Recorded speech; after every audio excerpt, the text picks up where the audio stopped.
So please introduce yourself and what school or district you work for. My name is Jenny Chase, and I serve RSU 68, which comprises of Dover Foxcroft, Sebec, Charleston, and Monson. However, I work for Rowell's Garage. We're a private contractor. I may be the one and only that you run into today. I chose this profession because I had young kids at home. When I became a bus driver, I had a kindergartner and a first grader. And I chose this profession because I never missed a single field trip. I never missed a single sporting event. Everything they were involved in. And then I had a third child, and for that one as well. I've never missed an event. And then I started having grandkids, and I haven't missed any of their events. So that is the biggest plus is you're on the same schedule as your kiddos are for school. So if there's a school, a storm day or whatever, you don't have to worry about sitters and transportation and whatever. So you're on the same schedule, and then you don't miss their events if you are willing to take their events. So what's your favorite memory of being a bus driver?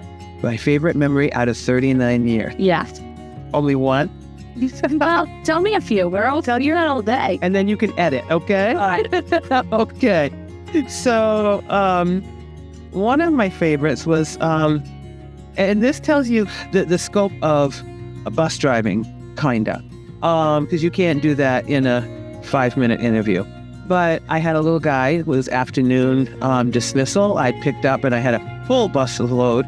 And I hadn't even gotten across town to get to the high school before he's wheezing. He's actually sitting in the front seat, and he's wheezing, and he said, I said, what's so mean? I'm scared. He was having an asthma attack. Oh. And he didn't have an inhaler. And this was back before cell phones. So hard for you to understand how we deal with these things, probably, and we don't have radios because there's no reception up there.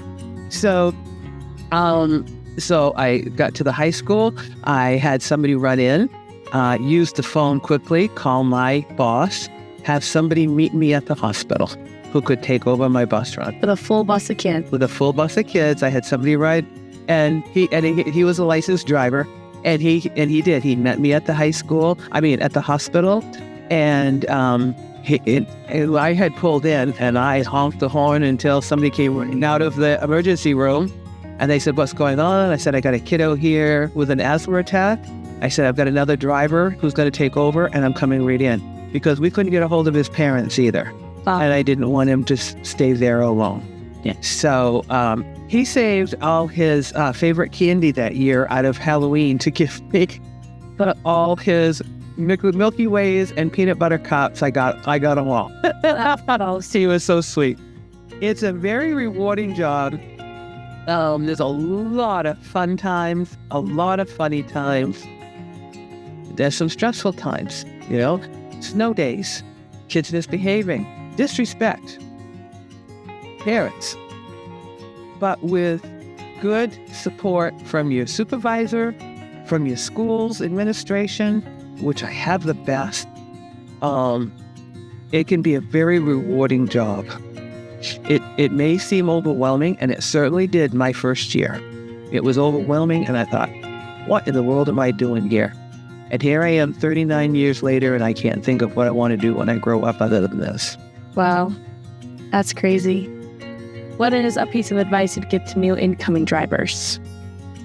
With all this experience that you have, what is something you'd tell them? Seek advice from their administrator, their supervisor, not the other drivers. That's fair enough. They will all give you their opinion, but it may not be what you need to hear, because your supervisor may know things about that child that they don't. Yeah.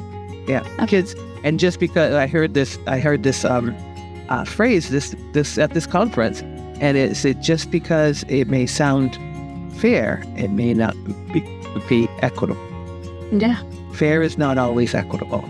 And so children go through different things, and there are kids that go through things that no adult should have to go through, much less kid. So we have to show compassion. We have to, make sure that they're following the rules that we want them safe, but we're also raising humans, and we got to do our part in raising humans, because really we're just part of the village.